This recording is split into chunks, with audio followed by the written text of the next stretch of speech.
The great hall of the Galactic Assembly was filled with thousands of alien delegates. They came from every corner of the galaxy.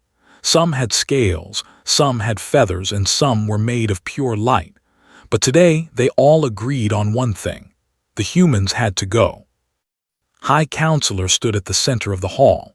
Her body was made of living crystal, and it glowed bright blue when she was happy. Today it glowed very bright indeed.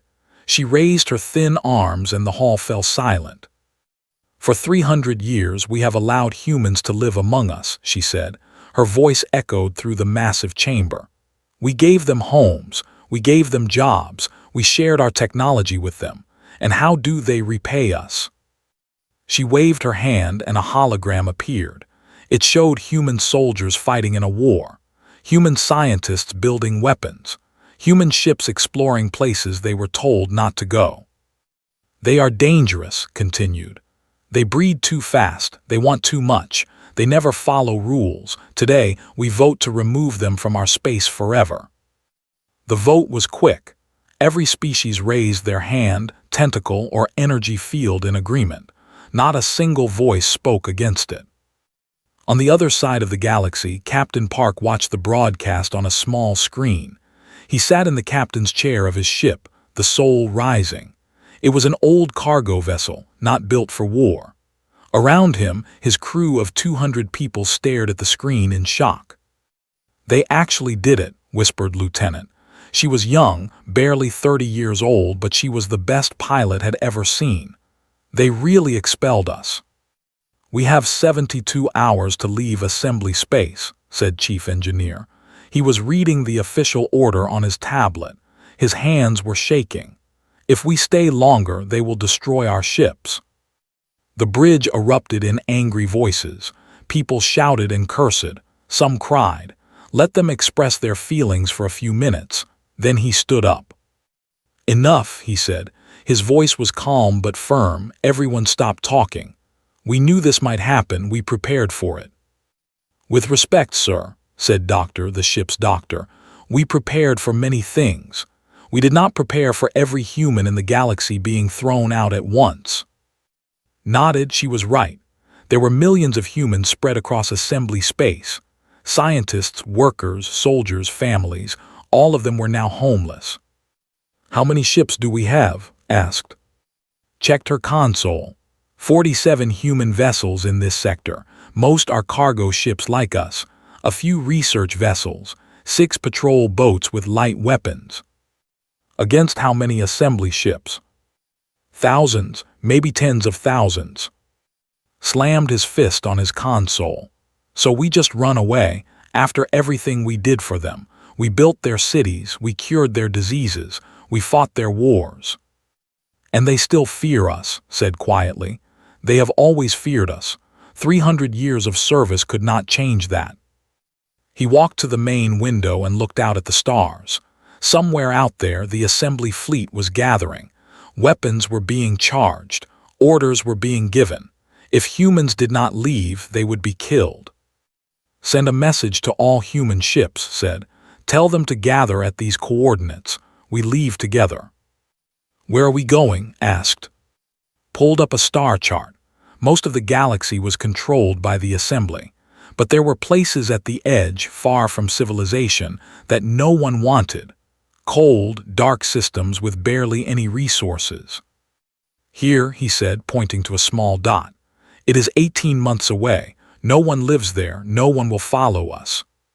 "We will starve before we get there," said. "We do not have enough food for 18 months." "Then we ration, we share, we survive." Turned to face his crew. "I will not lie to you. Many of us will die. The journey will be hard, but if we stay here, we all die." The crew was silent. Fear was written on every face. But there was something else too. A spark of determination that recognized well. It was a human thing, this refusal to give up even when everything seemed hopeless. "One more thing," said. "The assembly thinks they are solving a problem by throwing us out.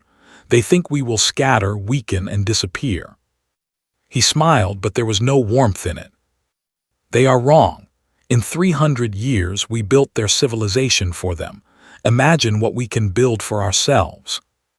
Over the next 72 hours, the human fleet gathered. 47 ships became 100 as vessels arrived from nearby systems. Families said goodbye to alien friends they would never see again. Workers left behind projects they had spent years building. Soldiers removed their assembly uniforms and burned them. On the final day, stood on the bridge as the Sol Rising powered up its jump engines. Behind him, over 100 ships waited for his signal. "The assembly fleet is watching us," reported. "They have weapons locked on our position." "Let them watch," said. "Let them remember this day. Let them remember the moment they made the biggest mistake in galactic history." He gave the signal. One by one, the human ships jumped into hyperspace, disappearing in flashes of blue light. The assembly watched them go with relief. They had no idea what they had just done.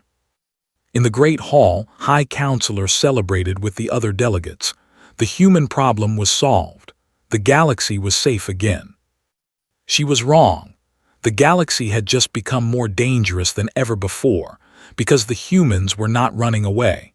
They were going somewhere they could grow without limits, without rules, without anyone to stop them. And when they returned, the galaxy would tremble. 3 years had passed since the humans left. At first, the galaxy celebrated. Parties were held on every world. Songs were written about the great victory. High Counselor became a hero to billions. But slowly, things began to go wrong. It started on the farming worlds of their crops began to die. The water systems that fed their fields stopped working properly. Engineers were called in to fix them, but they could not understand the technology. The systems had been designed by humans, and no one had bothered to learn how they worked. "This is impossible," said the lead engineer, staring at a broken pump. "The humans built this 30 years ago. How did they make it so complex?" Within 6 months, 40% of food production had failed. Billions of crystal beings faced starvation. On the trade routes, things were even worse. They had controlled galactic commerce for centuries, but their ships depended on human navigators. Only humans had been crazy enough to memorize the unstable jump corridors, the dangerous shortcuts that saved months of travel time. Without them, ships were lost. Trade slowed to a crawl. Prices for everything went up. They faced a different problem. Their hospitals had used human-made medicine for generations. When the supplies ran out, they discovered that no one knew how to make more. Diseases that had been cured for decades returned with a vengeance. Ambassador Sorahan sat in her small office on New Sol Station and watched the reports come in. The station was humanity's new home, built in the cold darkness at the edge of the galaxy. It was not pretty, it was not comfortable, but it was theirs. "Another message from the assembly," said her assistant Lee. He was a young man with tired eyes. "They want technical information about atmospheric processors." "Delete it," Sora said without looking up. "That is the 7th request this month. They are getting desperate." "Good." Sora had been humanity's ambassador to the assembly for 20 years. She had worked hard to build friendships, to prove that humans could be trusted. She had begged the assembly to reconsider the expulsion. They had laughed at her. Now she felt nothing but cold satisfaction. "There is something else," said.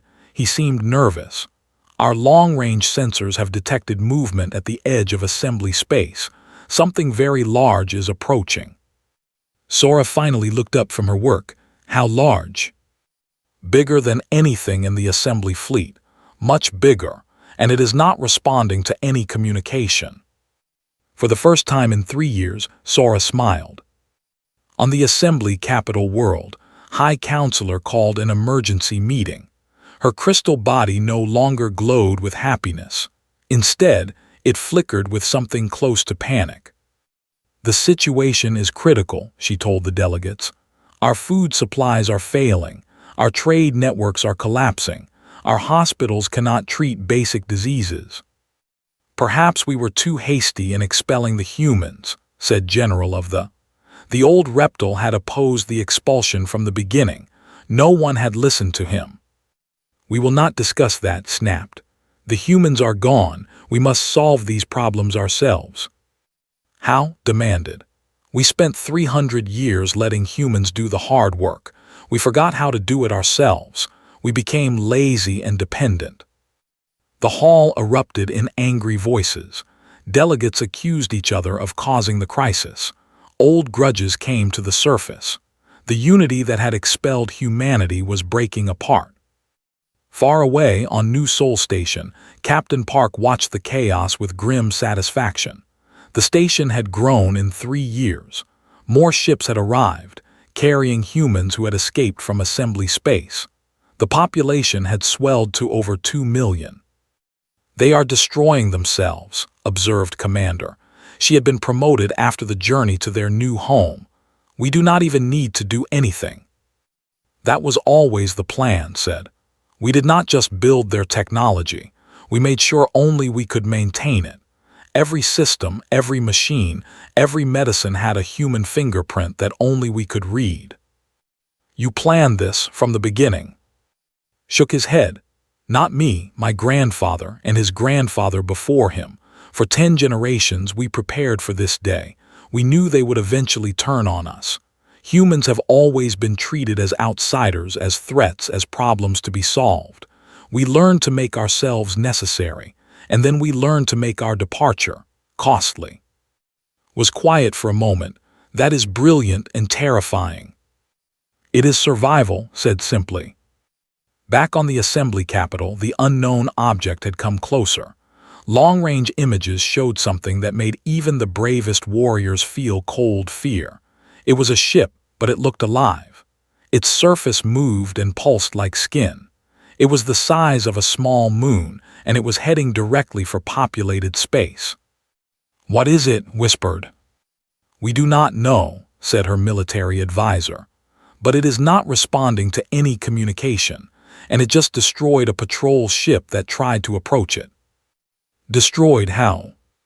"It ate it. The ship was pulled inside and consumed." The hall fell silent. For the first time, the assembly faced a threat they could not ignore, could not negotiate with, could not vote away. And the one species that might have helped them was 18 months away, building a civilization of their own. On New Sol Station, Sarahan received the news with a calm face. Inside, her heart was racing. "The assembly is about to learn a very important lesson," she told. "When you throw away your shield, you should make sure there are no enemies waiting in the darkness." She turned back to her work. The humans would watch. They would wait. And when the time was right, they would decide what kind of people they wanted to be. The galaxy had expelled them. Now it would learn what came next. The creature came from the darkness between galaxies. No one knew where it had been born or how long it had been traveling through the empty void. But now it was here, and it was hungry. The assembly called it the Swarm. The giant ship was not alone. It was a mother, and it gave birth to millions of smaller creatures. They spread across space like a plague, consuming everything in their path. Planets, moons, space stations, ships. Nothing was safe. High Counselor stood before the assembly, her crystal body dim with exhaustion. The last 6 months had been a nightmare. 3 of the assembly's best fleets had been sent to stop the swarm. All 3 had been destroyed in hours. "We have lost contact with 17 systems," she announced. Her voice was weak. "Billions of lives are gone. The swarm continues to advance." "What can we do?" asked a delegate from a species that no longer had a. The swarm had eaten it last week. "We fight," said General of the. The old reptile was the only military leader left who had not been killed in battle. "We gather every ship we have and make a stand." "We tried that," another delegate said bitterly. "It did not work." "Then we try something different," stepped forward. "We ask the humans for help." The hall erupted in angry shouts. Even now, with extinction approaching, many delegates could not accept the idea. They had spent 3 years telling themselves that expelling the humans was the right decision. Admitting they were wrong was too painful. "Never," said firmly. "We will not crawl back to those primitives."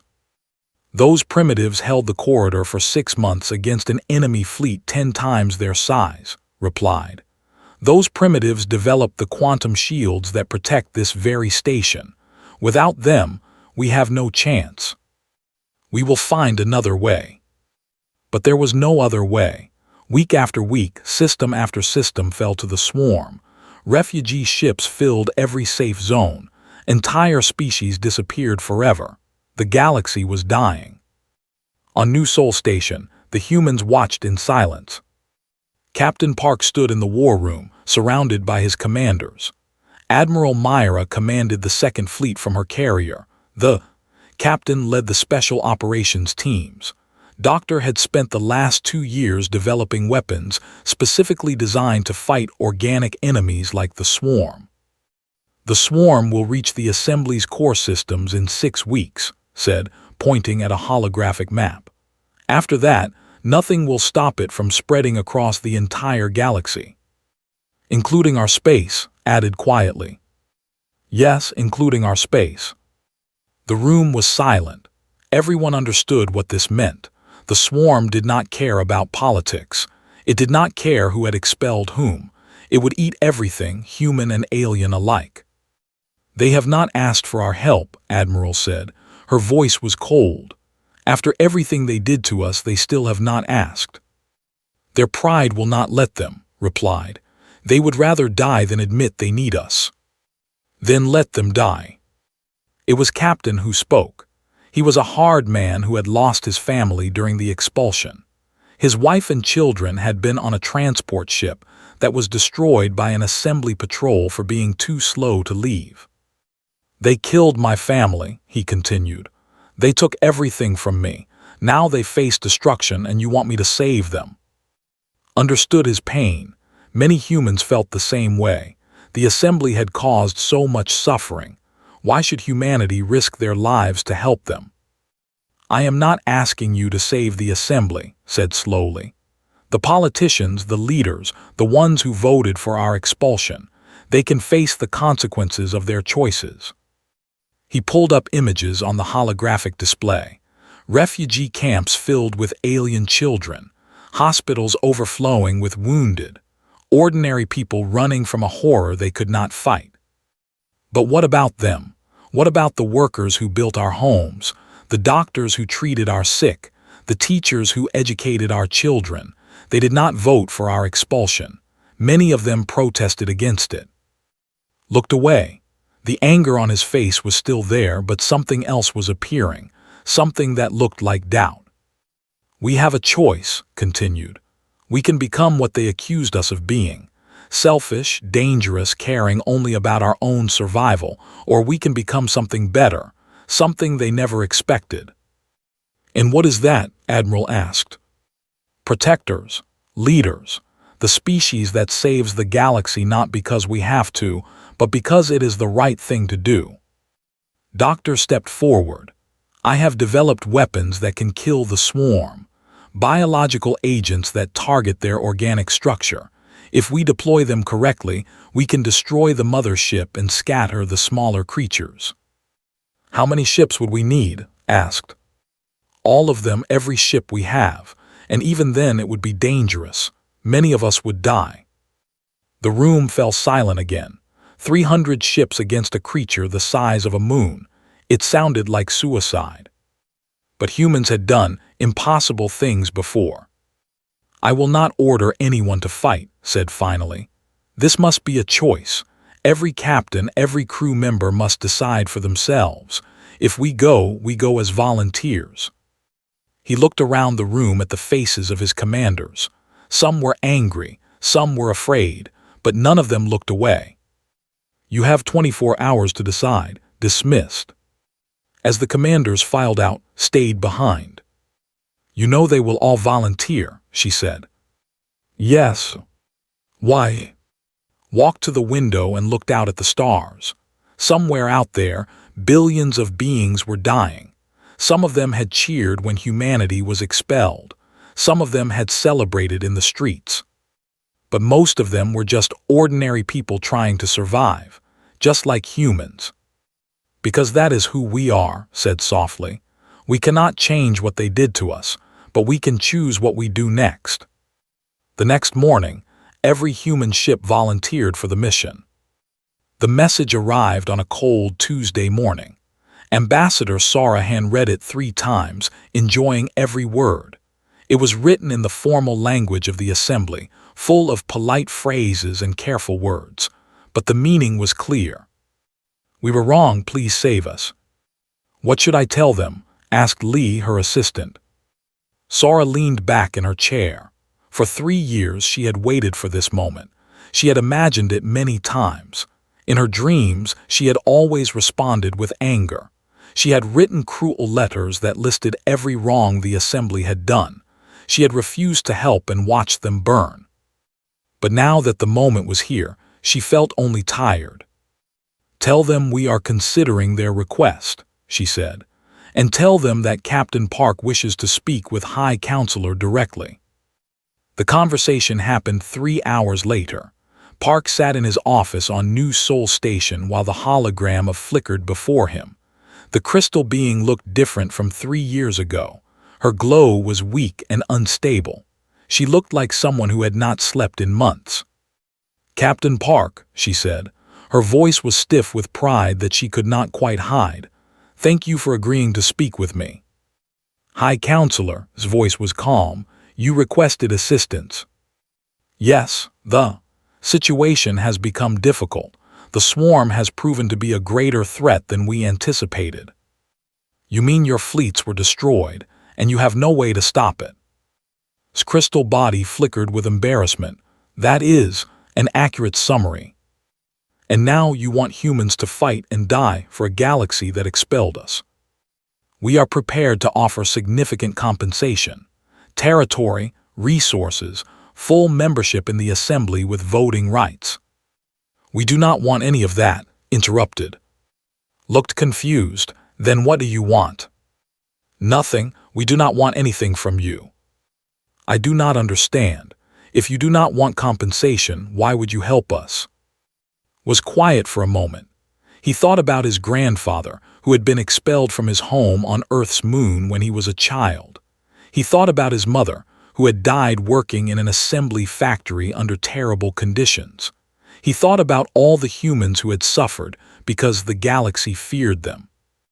"Because it is the right thing to do," he said finally. "Your people are dying, children are dying, we have the power to stop it, that is reason enough." Stared at him. In 300 years of dealing with humans, she had never heard anything like this. Every species she knew would demand something in return for help. That was how the galaxy worked. "You are strange creatures," she said slowly. "Yes," agreed, "we are." The human fleet gathered at the edge of assembly space. 300 ships of all sizes, cargo vessels that had been armed with weapons, research ships carrying doctors' biological weapons, patrol boats that would fly directly into the swarm's mouth. On the bridge of the Soul Rising, addressed his fleet through the communication system. "In a few hours, we will face the greatest enemy the galaxy has ever known. Many of us will not survive. I will not pretend otherwise." He paused, looking at the stars on the assembly expelled us. They called us vermin. They celebrated when we left, and now they ask us to save them. He smiled slightly. "Some of you think we should let them die. I understand that feeling. I have felt it myself. But I have learned something in these 3 years. Revenge does not make the pain go away. Hatred does not bring back the people we lost. The only thing that heals is building something better. Today, we are not fighting for the assembly. We are fighting for the idea that intelligent beings should protect each other, that the strong should help the weak, that kindness is not weakness. Today, we show the galaxy who humans really are." The fleet jumped into hyperspace.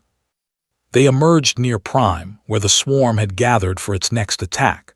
The creature was enormous, bigger than anything had imagined. Its skin was dark and rough, covered with openings that released millions of smaller creatures. It looked like a nightmare made real. All ships form attack pattern, ordered. Fighters protect the bombers. Bombers prepare biological weapons. The battle began. Human ships dove toward the swarm like angry insects. Laser fire lit up the darkness of space. Explosions bloomed like flowers. Small creatures from the swarm attacked in waves, crashing against human shields. Captain led his special operations team directly at the mother creature. His ship was fast and heavily armed, but against something that size, he felt very small. "Find the weak points," he ordered his crew. "Look for openings in the skin." They found them. Huge holes where the creature released its children, perfect targets for the biological weapons. "All bombers concentrate fire on coordinate 773, transmitted. Pour everything into it." The bombers released their payload. Canisters of biological agents designed by Doctor penetrated the creature's skin. For a moment, nothing happened. Then the creature screamed. It was not a sound that could be heard in space, but every ship felt it. A wave of psychic agony that made humans grab their heads in pain. The creature was dying. "It is working," reported from her position. "The biological agents are spreading through its body. It is destroying itself from the inside." But the creature was not finished. In its death throes, it released every smaller creature it had. Millions of them, more than the human fleet could possibly fight. "All ships retreat," ordered. "We have done what we came to do." "Sir, we cannot outrun them," said the helmsman. "They are too fast." Closed his eyes. He had known this might happen. He had prepared for it. "Then we fight until the end." But before the smaller creatures could reach the human fleet, something unexpected happened. Assembly ships appeared from hyperspace. Hundreds of them. They formed a wall between the humans and the swarm, firing everything they had. "This is General of the," came a voice over the communication system. "We may have expelled you, but we are not completely without honor. Get your people out of here. We will hold them back." The human fleet escaped while the assembly ships sacrificed themselves. Behind them, the mother creature finally died, collapsing into itself in a burst of light. Without her guidance, the smaller creatures lost coordination and scattered. The swarm was defeated, and humanity had saved the galaxy. The great hall of the Galactic Assembly was half empty. Many species had been destroyed by the swarm. Others were too busy rebuilding their worlds to send delegates. The grand chamber that had once held thousands now held only a few hundred. High Counselor stood at the center, but she looked nothing like the proud leader who had expelled humanity 3 years ago. Her crystal body was cracked in several places, damaged during an attack on the capital. Her glow was weak and tired. "We have gathered today for an important announcement," she said. Her voice echoed in the empty hall. "The human fleet has requested permission to address the assembly. After everything they have done for us, I believe we must grant this request." No one objected. No one even spoke. The delegates who had once cheered for human expulsion now sat in shameful silence. The doors opened, and Captain Park walked in. He was alone. No guards, no assistants, no show of strength. Just one human in a simple uniform, walking through the hall where his species had been condemned. His footsteps echoed on the stone floor. Reached the center of the hall and stopped. He looked around at the alien faces watching him. Some showed gratitude, some showed fear, many showed shame. 3 years ago, I stood on the bridge of my ship and watched this assembly vote to expel my people, began. His voice was calm and steady. You called us dangerous. You called us vermin. You celebrated when we left. Lowered her head. Other delegates looked away. You were right about one thing, continued. Humans are dangerous. We fight harder than any species in the galaxy. We never give up. We never surrender. When you push us, we push back twice as hard. He paused, letting his words sink in. But you were wrong about something else. You thought our danger made us evil. You thought our strength made us a threat. You never understood that the same fire that makes us warriors also makes us protectors. Pulled out a small device and activated it. A hologram appeared, showing images from the past few weeks. Human doctors treating wounded aliens. Human engineers rebuilding destroyed cities. Human ships delivering food to starving populations. While you debated whether to ask for our help, we were already helping, said. While your politicians argued about pride and honor, human volunteers were pulling survivors from the wreckage of your worlds. We did not do this for reward. We did not do this to prove a point. We did this because it was the right thing to do, because when we see people suffering, we cannot look away. That is what it means to be human. The hall was completely silent. Some delegates had tears in their eyes. Others simply stared in disbelief. You can invite us back to the assembly, said. You can offer us seats and titles and power, but know this. We do not need your permission anymore.